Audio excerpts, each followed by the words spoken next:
Thanks, Robin, and good morning, good evening to many of you, good afternoon to some of you who are joining today from many different time zones. I'm here to welcome you, and we're delighted to be hosting this webinar today that's going to showcase two training initiatives led by civic organizations in Asia. And I'm excited to learn more about these efforts, particularly because they bring together land and water conservation, which in this part of the world and elsewhere is increasingly important to integrate. So with that, welcome everybody, and I'll turn it over to Shenmin Liu, who is the ILCN's regional representative for Asia, and will be moderating today's session. Thanks, Shenmin. Hi, thank you, Johnny. Hello, everyone, and welcome to the webinar. My name is Shenmin Liu. As Johnny said, I'm the regional representative for Asia. At the same time, I'm the director of Siwu Nature Park in Hangzhou, China. So the park I'm managing is a privately conserved area on a mountaintop in Hangzhou, and we do forest restoration and nature education here. It's only 35 hectares, but we have more than 300,000 visitors a year. So we built a diverse nature experience program to engage the public in nature conservation. And today our topic is civic-led capacity building in Asia. And we want to showcase two civic-led initiatives that build critical local capacity in addressing some of Asia's most pressing challenges, such as sea level rise and urban expansion. So one is on mangrove conservation in Southeast Asia, and another is on young professionals training in China.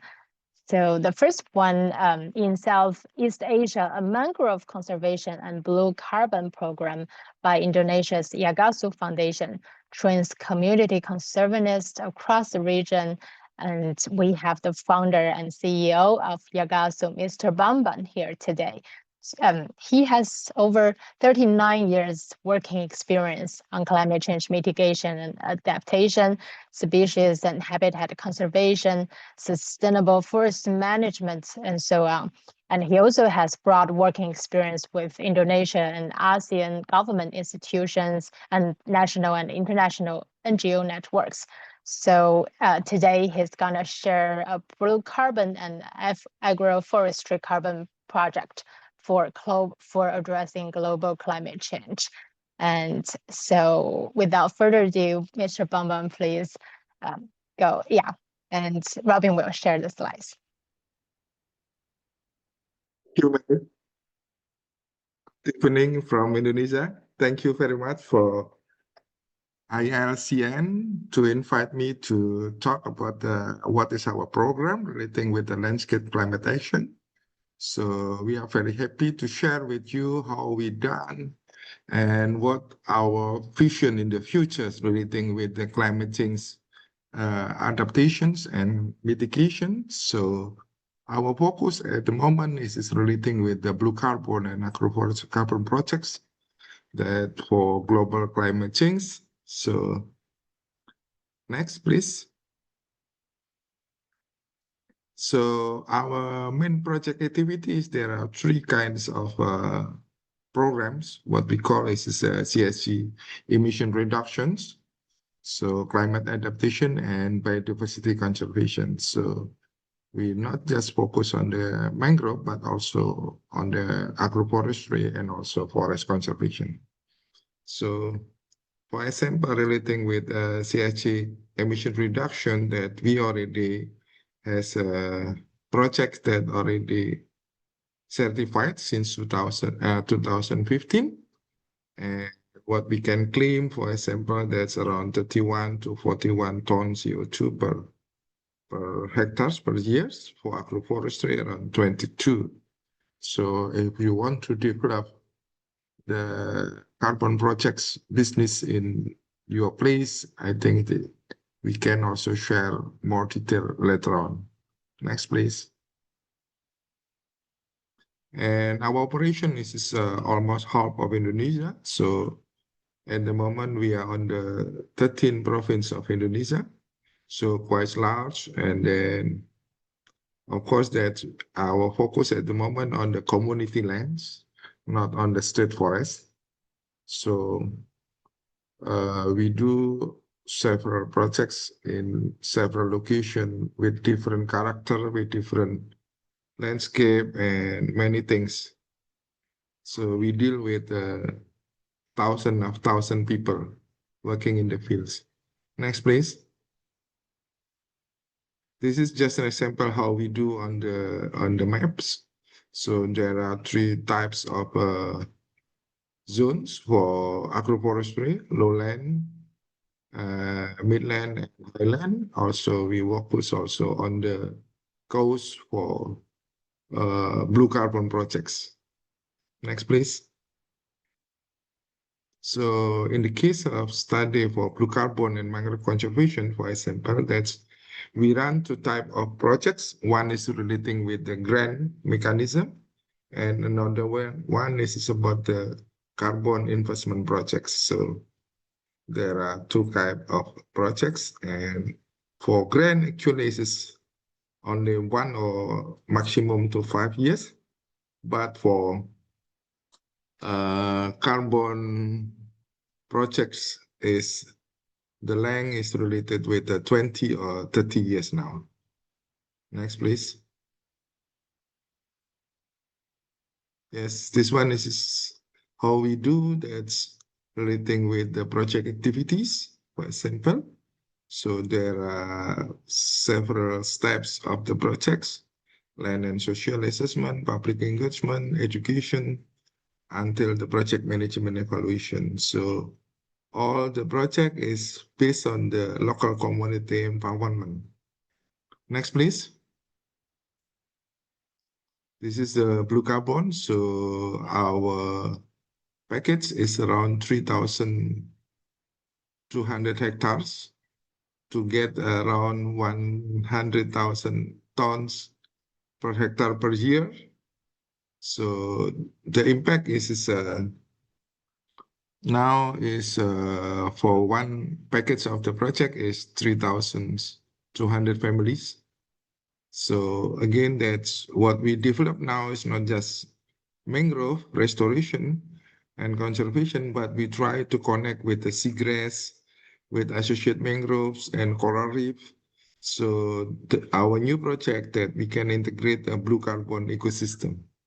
So our approach is not with the what we call side-by-side projects, but on the ecosystem approach or landscape approach. Okay, next, please. So there are several type of projects. So first is all the project is voluntary, what we run now, everything with the business, but for the grant project is different types of activities, okay? And we do also the impact measurement through CCB and SDG indicator measurements.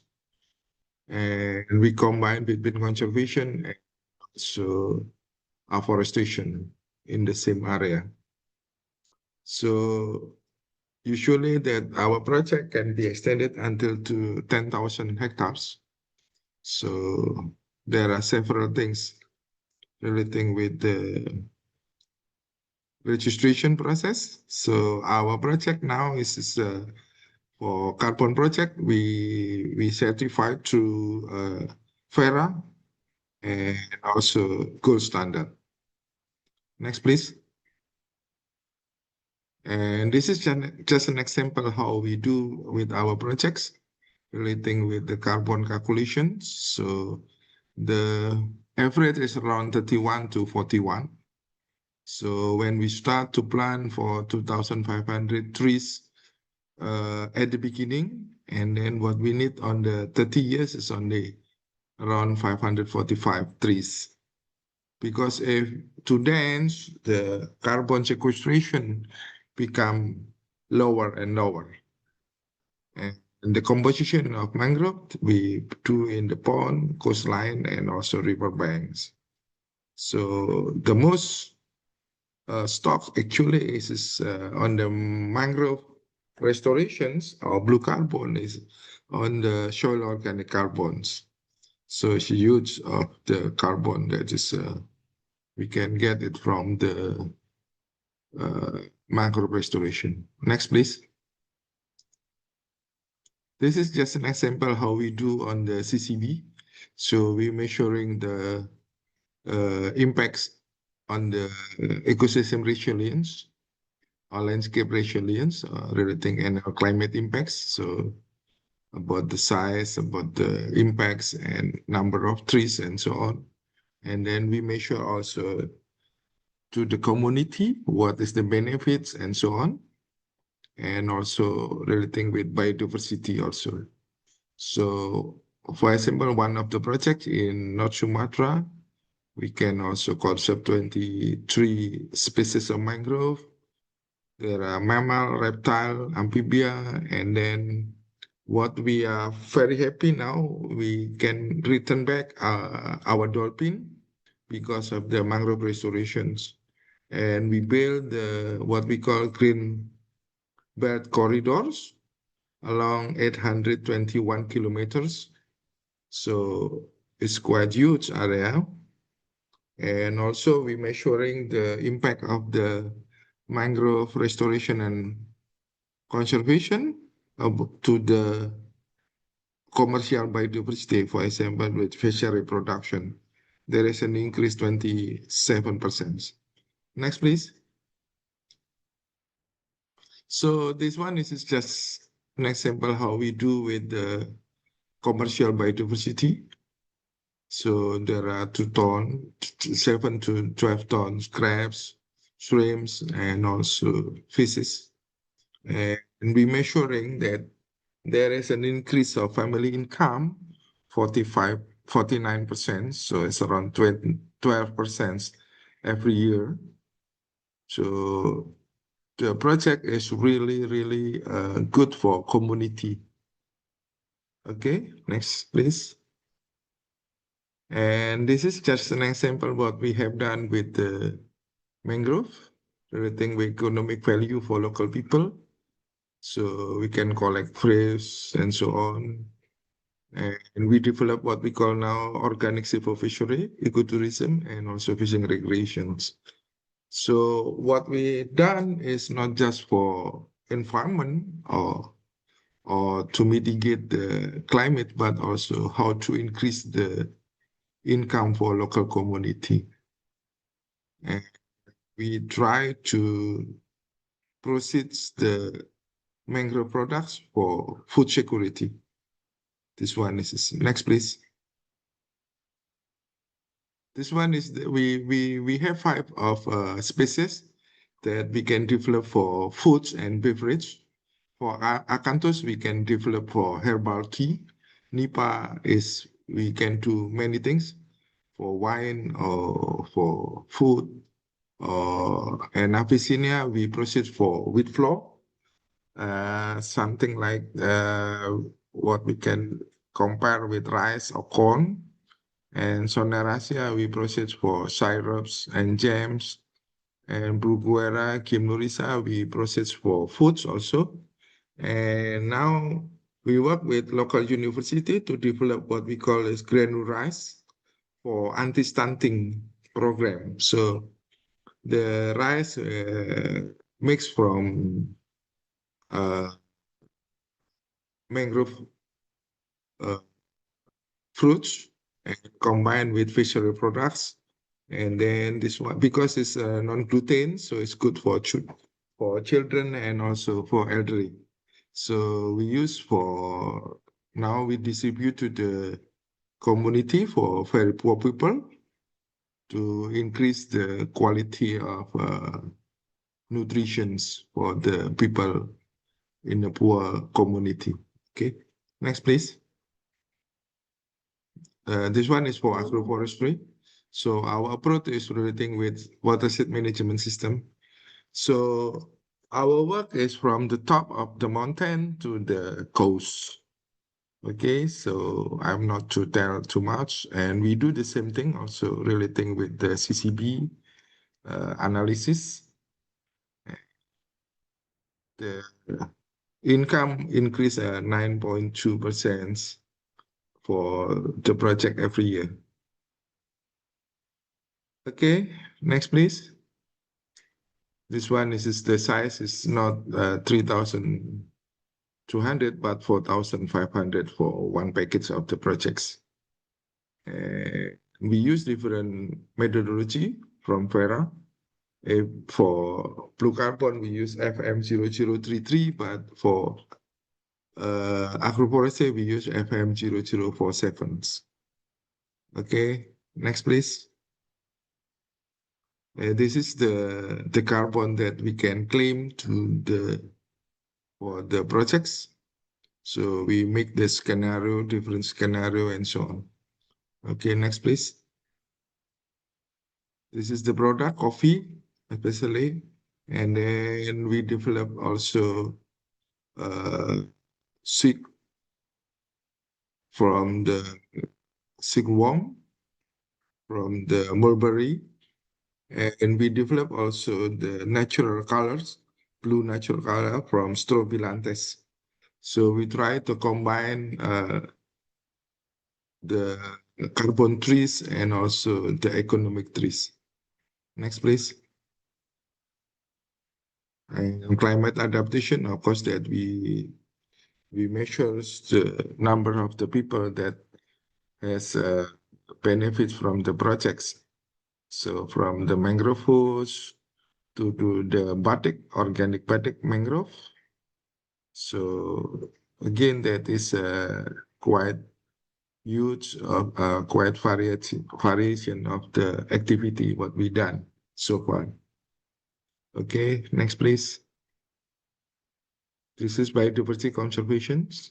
So we do in parallel with the carbon conservation, but also we do separately for elephant that we work for elephant conservation since 2001. Now it's already 24 years. Next, please. And we also encourage the community to do the patrolling. So all activity is not done by Yagasu, but it's done by local community. And we do also coral reef conservations also. Next, please. And supporting program, we do the research, we do monitoring evaluation. So we use also the digital information system through our monitoring. What we call is MRI, MIS, sorry, monitoring information systems. So, and also we do the natural disaster response. For example, when this one is when we have the tsunami in Aceh, so we mobilize our elephant to clean the debris and to find the live people. And we do also partnership programs.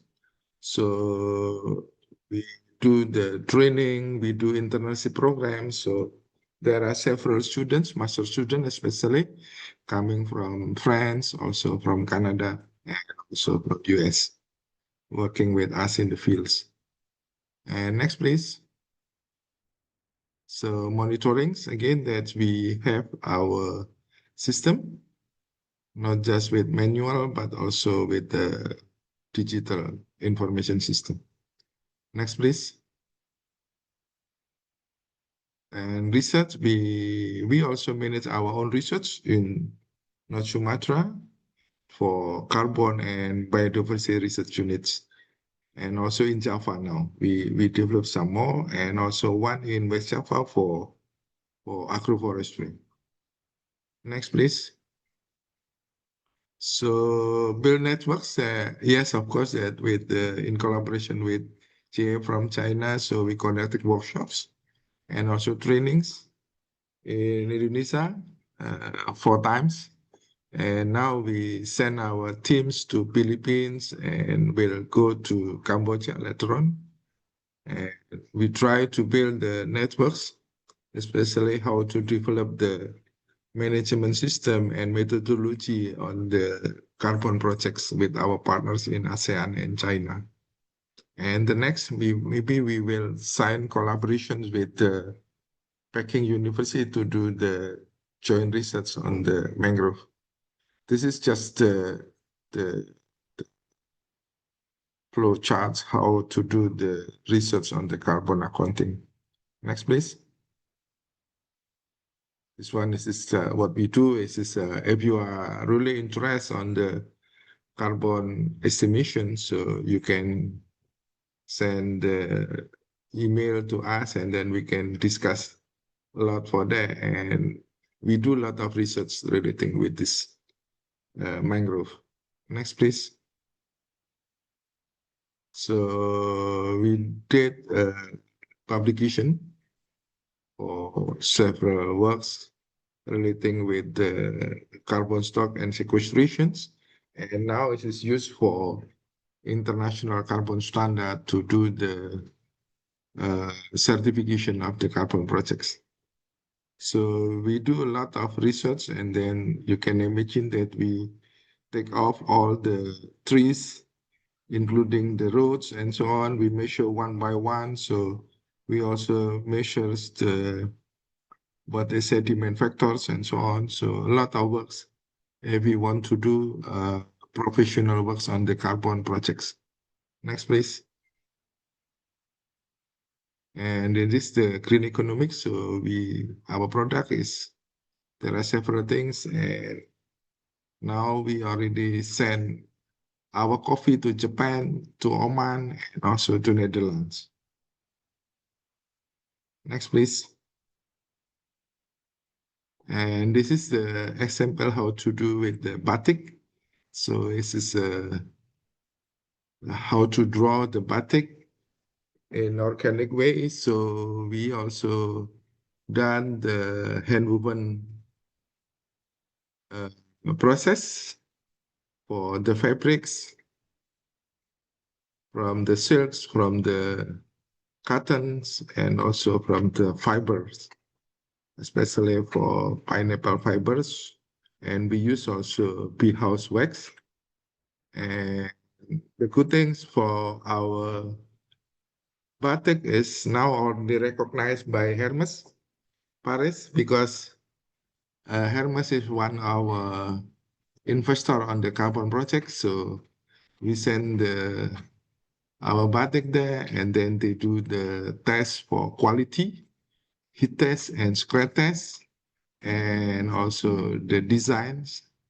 And somehow we also working with Hermes to improve our quality of batik.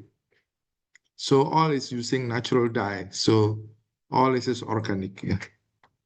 Next, please. And we do the fashion also, not just in Indonesia, but also in Europe. This one is an example in Bratislava, in Slovakia, and we did some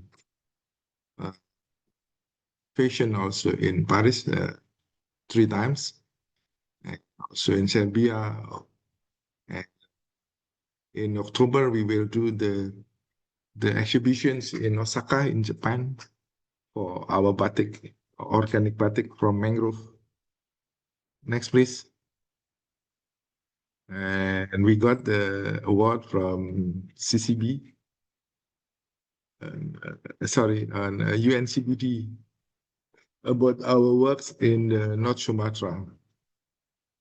Next, please. Thank you very much for your attention. And then to see if you have any question, please, I'm very happy to share with you.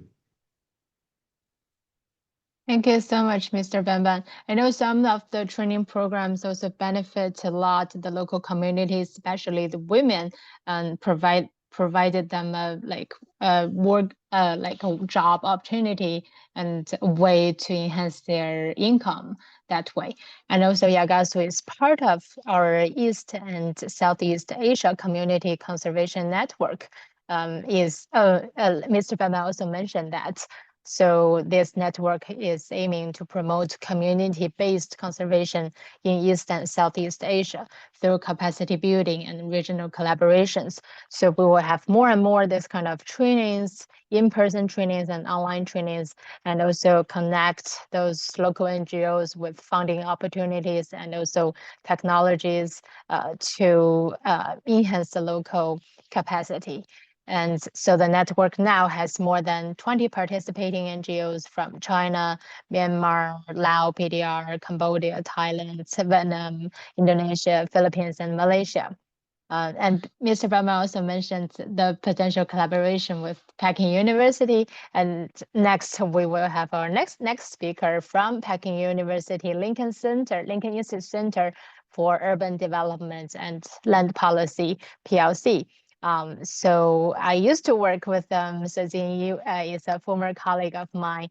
And in China, PLC has the Training the Trainer program each year, and training the young scholars and practitioners in conservation theories, tools, and cross-cutting policies. So next speaker will be my colleague Jingyi. She's a research fellow at the PLC, and her work focuses on environmental policy in China, including natural resource assessment, national parks, and natural protected areas, and the interplay between carbon emissions and land use policies. Over the past 2 years, she has also organized PLC's annual training programs, fostering knowledge exchange in her field. So let's welcome Jingyi to introduce us more about the training programs. Okay, thank you, Shenmin. I'm just sharing my screen.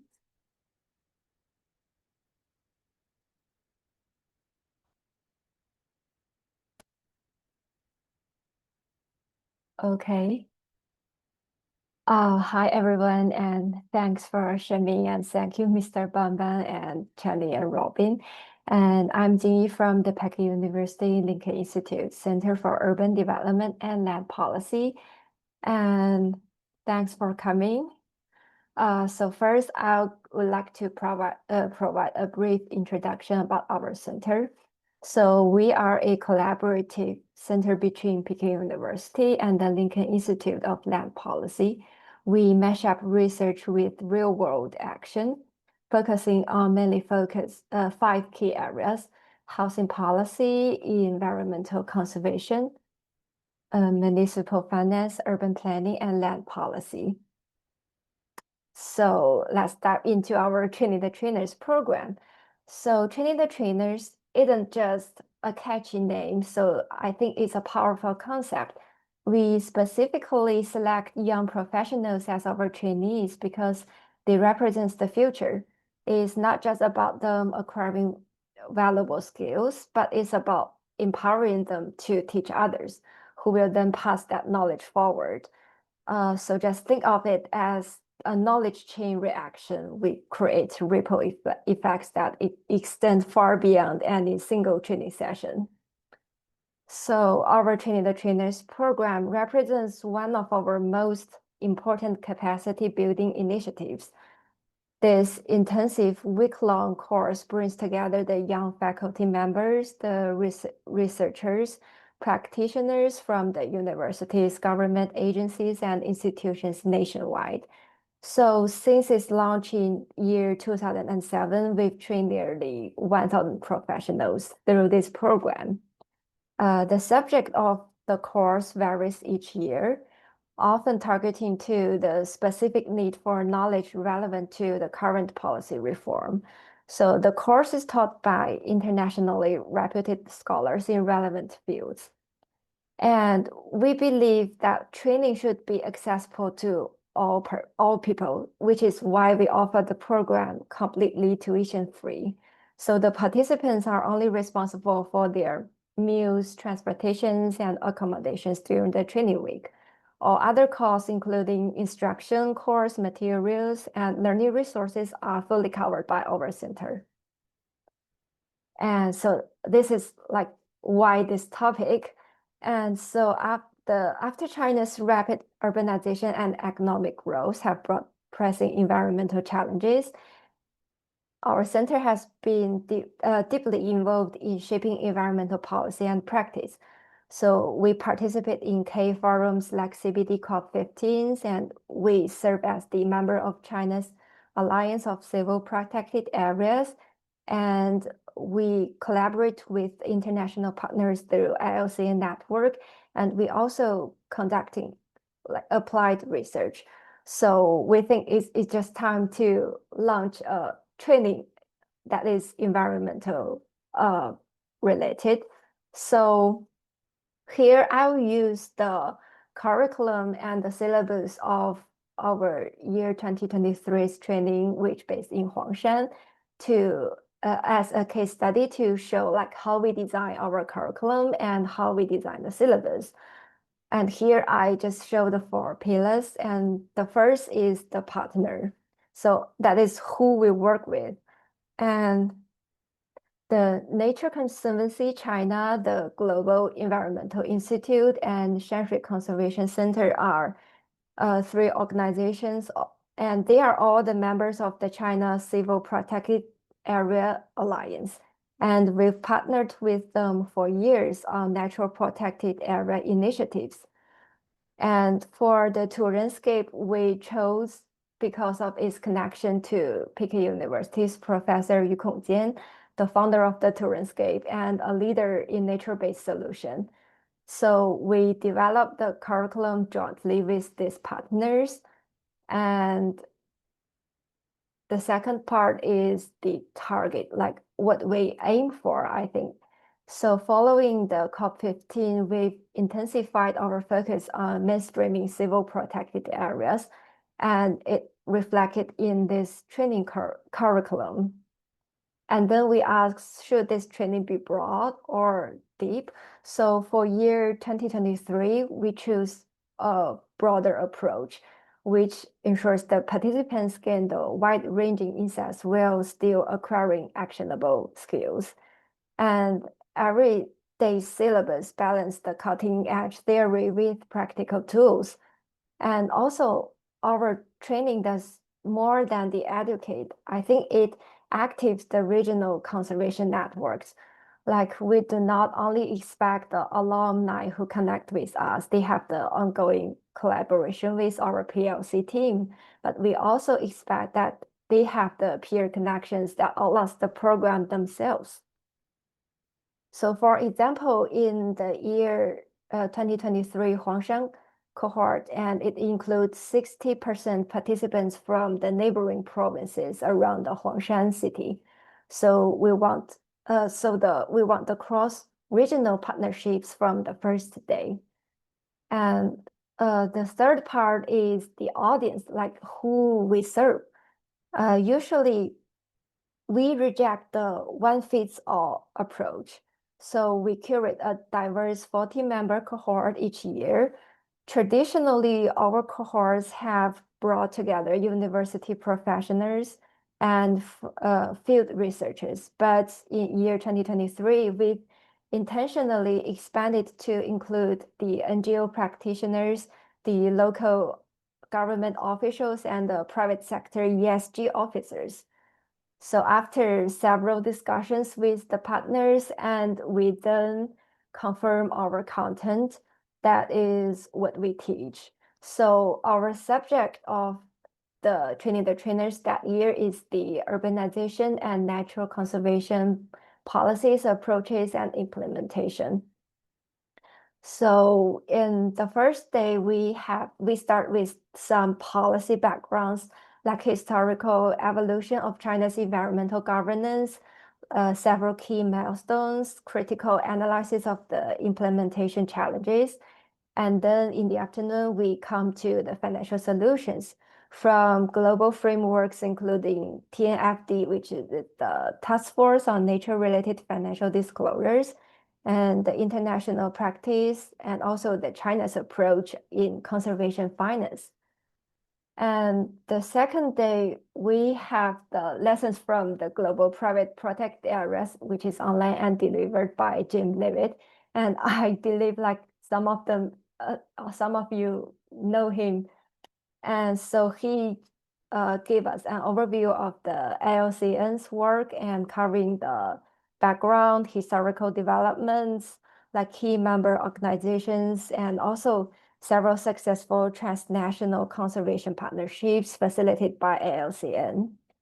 And in the afternoon we have the lecture about the policy tools, including ecological asset accounting and conservation easement, which we used in our formal programs. And in the third day, we have the regional study, which focuses on the Yangtze River economic belt, including the land use optimization and ecological protection. And also in the third day, we have our field study. I have to say that each year, as a very important part of our training, the field study component bridges theory and practice. We usually place the field study on the third day of training to maximize the learning impact. First, it provides a mental reset after 2 intensive classroom days. And also the following classroom days could benefit from the first-hand references. So here is a more detailed introduction about the Xixin'an village. And it is an ancient village located in the western part of Huangshan city and established during the Tang Dynasty.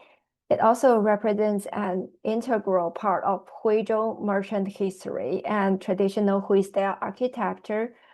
So it has the ancient architecture, it has the flowing waterscapes, the natural landscape, and also it has the intangible cultural heritage. So Professor Yu Kongjian think Xixin'an is an ideal site for rural revitalization, so he launched the Wangshan Lifestyle Initiative here. And I could show you like this building is our accommodations during the training session, and is a good model for the adaptive reuse of traditional residence because it was originally a clan ancestral hall. And in 1951, it was repurposed as Xixin'an Primary School. And in year 2016, is adaptively transformed into Wangshan Commune, which is a hotel. And this is our classroom space and is a converted granary, retaining the original timber structure. So this is our field study that afternoon. First, we decode the river's traditional culture landscape. And these are our trainees who are passing through the fish scale dams and each structural innovation. And we also have the visit to the holistic water security and its ancient flood channels. And also here is nature-based solutions, like it have the self-maintaining ecosystems. And then we go back to the classroom later. So the fourth day, we have the lecture presented by Dr. Jin Tong, who is the Director of Science at TNC China, and now she is at the World Bank Beijing office. And she gave us a global overview of the protected area systems and highlights the status, the governance in China, and also introduced the international practice. And in the afternoon, we have the lecture from Dr. Peng Kui. He's the program director of the Global Environmental Institute, and now he is in the TNC China, and he shows how the China's national park system innovation, and he also used the Sanjiangyuan National Park to show like the community-based conservation in China. And the last day, we have the lecture about the OECMs, and including the core concepts, the China's OECMs case studies, and how we localizing OECMs in China. And so if we see the syllabus, it kind of a little bit boring. So I call this the bonus time, because to deepen the participants' connection with local ecosystems, we collaborate with the regional experts to deliver this nighttime insect safari and birding expeditions. So you could see like on the red picture, these are the pre-departure preparation, especially like some essential skills briefing. And also here are the pictures of the frogs they observed that night. And compared to the insect safari, the bird watching is more popular.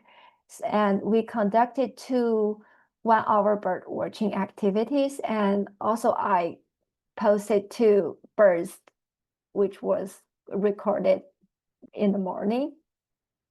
So this is, for many participants, this is their first time bird watching and insect observation. So we seized the opportunity to demonstrate how personal discoveries contribute to global conservation through citizen science. And here I also post, like, here is a debate among our trainees and our 2 instructors and the director of our PLC team. And the atmosphere is not so serious, so they just keep talking and debating. And also this is this person is the director of our PLC center, and this is one of our trainees, a founder of an ESG corporation, and this is their first time to use the outdoor navigators, and which is taught by our Huangshan local expert. And so here is the outcome of the 2023's Training the Trainers. I mainly list 4 pillars. The first is the textbook. Our center compiled and integrate all 2023's and 2024's training manuscripts into a draft textbook for publication. And second, our alumni actively integrated training content into their work. We could see multiple alumni incorporated our frameworks into peer-reviewed studies, and they present on several conferences and related events. And the third is the network. The training has fostered meaningful partnerships across the sectors. We could see the alumni from academia, the NGOs, and private enterprises are now collaborating on joint projects. And we could see their publications and activities through their social media together. And the last one is we accidentally created a bunch of bird watching addicts. So it could say that science is serious, but conservationists can have fun too. So this is a happy coincidence in conservation connections. This photo was taken by chance, but as I prepared my presentation yesterday, I made 2 delightful discoveries, which this is Professor Zeng Chen, and she was our 2023 instructor, and she became our 2024's partner. And this is Professor Zhang Chun, and she was a 2023's trainee and is now our 2025 Training the Trainers partner. So our training doesn't just teach, it also creates a circle of conservation champions who keep coming back. So this is a short like we took after our field trip. So that's all. Thank you for listening. Thank you, Jingyi. Yeah, I also like worked with Jingyi on the preparations for some of the training myself, and it was amazing to see those past trainees to become the instructors and keep coming back to the trainings. And some of them, like, they used to be young, like when they were PhD students, and then they became the rising stars in the research field and keep amazing us on their findings and keep communicating with us. Yeah, so we have some questions from the audience. So first is from our audience, and the question is to Mr. Bambang. Mr. Bambang, you can see it also in the Q&A session. And so this question is from Yihao Li. He said he works at a major climate foundation. And the first question for Mr. Bambang is, how is your nonprofit funded? And how do you ensure financial sustainability as you scale up? Because we see you do projects across the whole Southeast Asia, and how's the funding is secured? And the second question is, glad to know you are able to sell carbon credits. Can you elaborate more on the carbon trading projects? I'm interested in learning more about the process and challenges of Indonesia's carbon markets. Because in the US, both the US and China, we are also just starting the carbon market, and we want to know more about the carbon market in Indonesia. Thank you so much. Let me answer. So again, that is thank you very much for the question relating how we fund ourselves. As I mentioned before, that we do the two funding mechanism. One is through the grants. For example, that we still run the grants also until now from several partners. And of course, we are non-profit organizations, and as a foundation, we also receive the funding, what we call as pre-financed projects for the carbons projects. So from many different organizations like Livelihood Fund, is the consortium from the European company like Danone, Hermes, Schneider, Michelin's, and many things there. And also from India, we receive also from VNV and Sumitomo, and from Japan, for example, from Oteki. And we just promoting our program with the China government last month. We have the meeting in Jakarta because they want to include the mangrove conservation issue.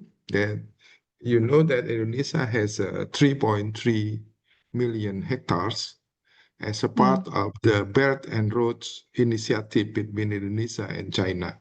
So we are waiting another opportunity to work with the Chinese company. Of course, that we are happy to work on that. But what we run is not, we're not doing the trading directly, because we are as a project developer, not traders for the carbons. And if you're asking about the certification, we can do also with an international like FERA or gold standard, and also with the national standard. We have now SRN PPE.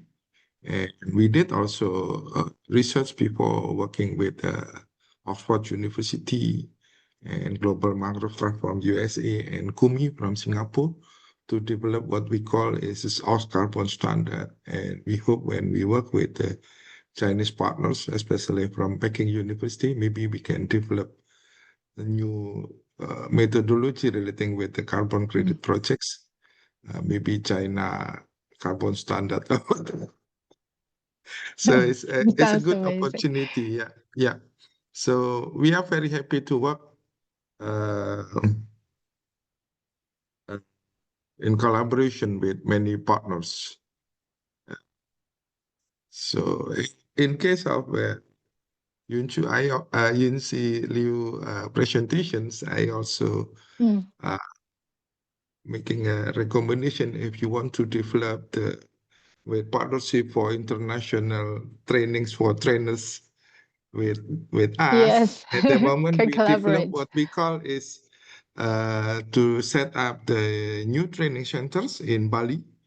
So climate training centers in Bali. So we are looking the partners. I think it is good if you add not just conservation, but also with the climate issue. So the facilities is coming from the Indonesian government facility. We are in the classrooms, accommodation, and so on. So you can do the training while recreation in Bali. Oh, that sounds amazing. Who can say no to that? So maybe we can talk later on if you are interested in that, because we work also with YouTube to develop the curriculum for the program. I think this is a big opportunity if we can working with you to develop a syllabus or something like that, so we can share together. I think this is it's a good if we have the collaborations. Thank you. Yes. So is this I answer all? Yeah, sounds amazing. Okay, thank you. I actually have a following question for Mr. Bambang, because you also engage a lot with local communities, and myself is like doing lots of work with communities after I came back to China, because we rented the land from local communities to do the forest restoration. But sometimes they don't know what is restoration, and sometimes because we have to limit some of the use of the forest, and they may like pose challenges, and they maybe in the first they will refuse to rent the land to us, although we will give them the subsidies, and we can like help them to do the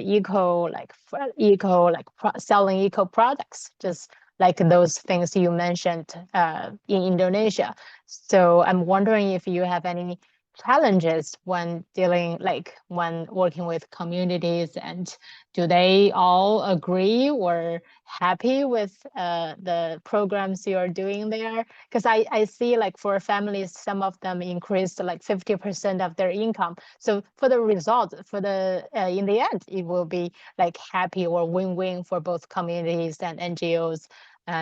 But I'm wondering in the beginning, do you encounter any challenges, or what if they don't disagree with your approach? Yeah. So actually, we are also sign agreement with local community group. So we work not with individual, but group by groups in the village. Sometimes one group in the village or two group in the village. So of course, our work is a lot of work relating with the public engagement, awareness, and so on. And the final things that's when they know that there is also benefits relating with the economics and social things, because our approach is in our carbon project, carbon is only a bonus, but the main thing is how to set up the good to restore the what is degraded environment or location or landscape or something like this. And then we return back to the community and we do the win-win solutions, especially how to do the economics activities in the mangrove or in the agroforestry. All the benefits relating with social economics back to them. And then we facilitate through the cooperatives to sell the products and to develop the products and so on. And so far they are very happy, but again, that's honestly that we all, not all the community partner is success. Yeah, some is fail, some is success. So because our operation is huge and many area, so sometimes we select the best thing, and then they can learn, and then they can copy the success story from one to the others. And again, that is even our work is non-profit, but our thinking is always on the business orientation. Yeah, So that's why amazing we because can survive until now. yes, yeah, that's how you make it sustainable. Yes. Thank you so much. And Okay. Chani, do you want to add anything? Yeah, I think that's such a great point. Thank you for making it. I had a question for Jingyi about the trainers program in China, and I'm just curious to know, Jingyi, what you've seen as kind of some early impacts or outcomes of that program. And I know you're having it again this year. So what kind of lessons are you learning to integrate into following year programs?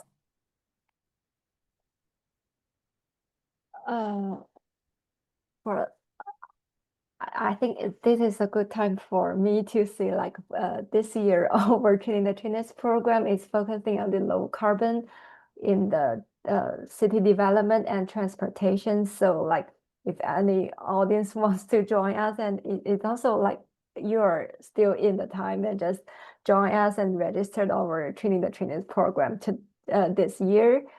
And actually, like sometimes we could see that I think when I prepared the presentation, like around 10% of the alumni and of each year's alumni, and they would choose to come back to our Training the Trainers program next year. So sometimes actually their background is totally not related to the subject we will hold this year or next year, but actually for them, like it's a good opportunity to have like some cross-cutting policies. And so we are willing to create the platform for these people.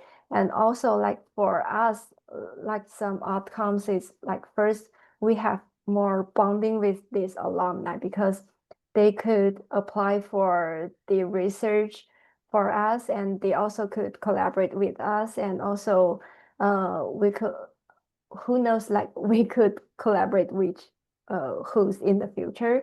And then for us, because it's tuition free, so we expect some PhD candidates and the young professionals and who do not have the resource right now, but they could have more impact in this field in the future. So we want to spread our insight and our thoughts and our frontier researchers to them. So actually sometimes not immediately outcome, but in the next few years, the outcomes will be more flourish.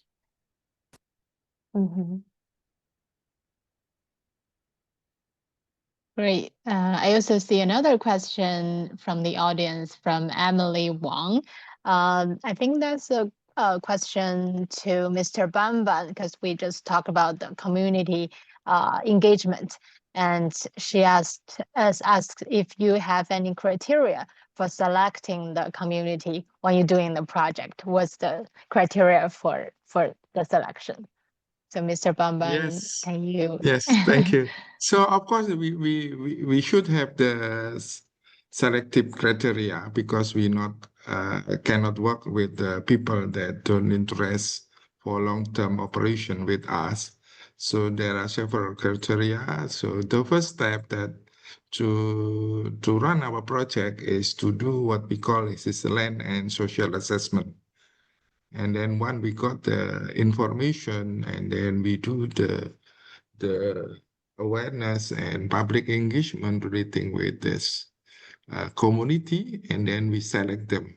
And then there are, of course, several criteria because relating with anthropology, with social things, and then commitment. So we do also what we call this attitude survey to measure the attitude of our partners since beginning of the project. And then we do every year, so something like that. So there are several criteria for selecting the community because sometimes we not select all of the community want to have interest. Okay. Okay, great. Perfect. If you have any questions, please tap on the Q&A box. Okay, we have another one from Anton. It's also for Mr. Bambang. So how Yes. did Yagasu get in touch with those big companies supporting your institution? Just like you mentioned, Amers or other big companies, how to persuade them to fund, or if they found you first, why they are interested, and what's the recipe for getting such big company to fund your project? So again, that is it's a long story for that. So it's not easy also to get the trust from them, and sometimes the process is take 2 years, the minimum, before we signing agreements. So there are due diligence and so on and so on. And of course, they choose us because of our professionality and relating, because we do what we do is not just to do the carbon, to do the planting, but we back up ourselves with the research and also with the other things relating with the interest of our donors, for example. And we also has feedback also. It's a good things.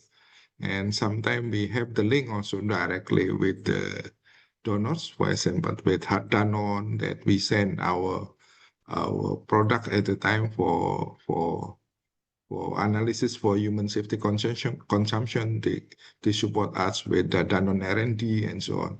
And again, that's why they trust us. Again, that is a lot of things that maybe I cannot explain one by one. It's a long story for that, and especially from one to the owners, people they can talk and so on. And again, that is there are many interests also from Singapore, from many things, and but to realize the project is not easy. Maybe when there are 20 interests, only one become the projects, something like that. So it's Yeah, not I easy. have this. Yeah, you have lots of communication process, and yeah, Yes, if one yes, succeed, then the success story will spread and will attract more founders. We have yes. another, yeah, thank you, Mr. Bambang. Question. We Yes, have thank you. another, we have another question for Jingyi.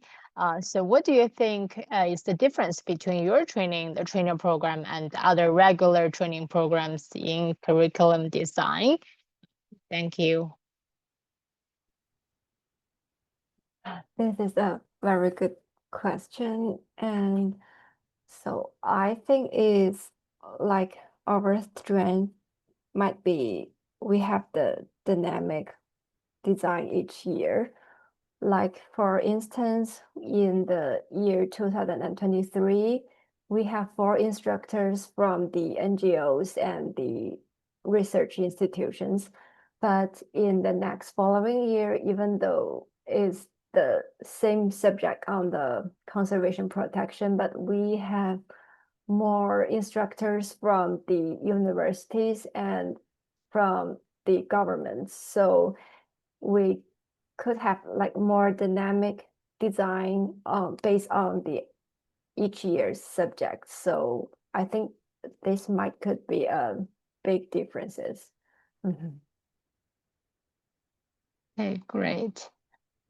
We have no more question from audience. Chani, do you want to add more, or we can?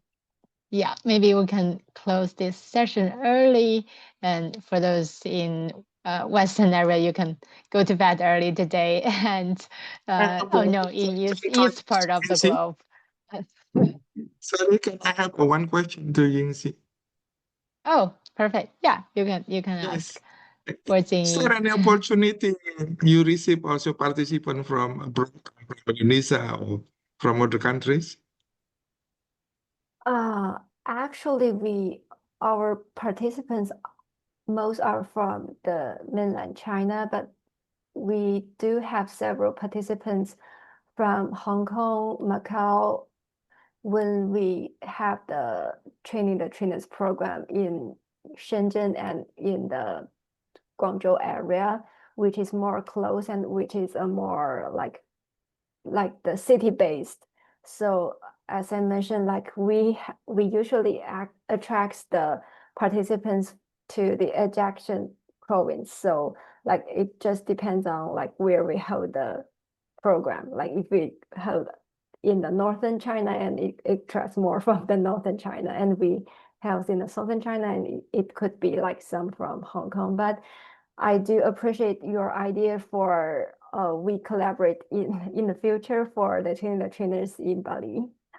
International trainer program. We will Yeah, very thank looking you. forward to that. Thank you. Thank you. Thank you. And thank you so much, Mr. Bambang and Jingyi, for the wonderful presentation.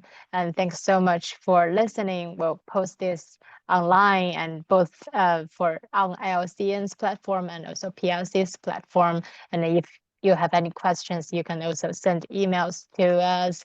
And thank you so much for your attention. Thank you and have a good morning and good night. Thank you very much. Bye-bye. Bye. Take Bye. care.